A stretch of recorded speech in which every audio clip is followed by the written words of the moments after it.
দান করিয়া বন্ধন, ক্রমে ক্রমে বন্দিলাম সর্বদেবগণ।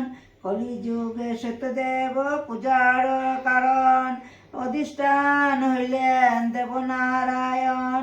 মর্তলোকে আসি প্রভু ভূমিতে ভূমিতে, উপনীত হইলেন মথুরাপুরীতে। দারিদ্র ব্রাহ্মণ এক বাসমুতরায়, না জানে সুখেলে দুঃখে কালো যায়। একদিন সেই বিপ্র ভূমিয়া নগর, কিছু না পাইয়া ভিক্ষা অতীব কাতর। বসিলেন বৃক্ষ তুলে বিষাদিত মন, বহুগণ কাঁদিলেন ভিক্ষার কারণ। কান্দিতে কান্দিতে দ্বিজ হইল অস্থির, দেখিয়া সদয় দ্বারে হন সত্যপীর। ফকিরের রূপ ধরি দিল দর্শন, কহিলেন কাদ ব্রাহ্মণ নন্দন। দেখিয়া তোমার দুঃখ বড় দয়া হয়, দ্বিজ বলে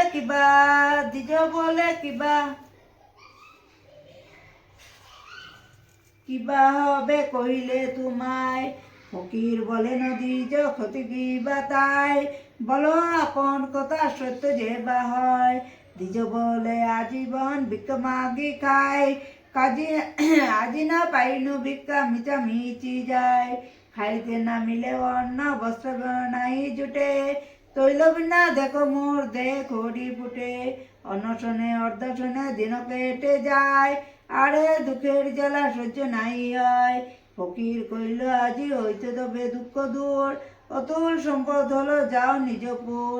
নিশ্চয় কহিনু তোমা আমি সত্যপীর, কলিযুগে পৃথিবীতে হয়েছে জাহির।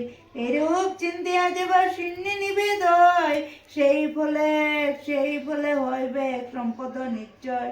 দ্বিজ বলে নিত বুঝি শালগ্রাম শিলা, তথাপি না যায় ক্লেশ বিধি যা লিখিলা। তাহাতে ভরসা মাত্র আছে এক মনে, পরকালে জানিবেন এসে নারায়ণে।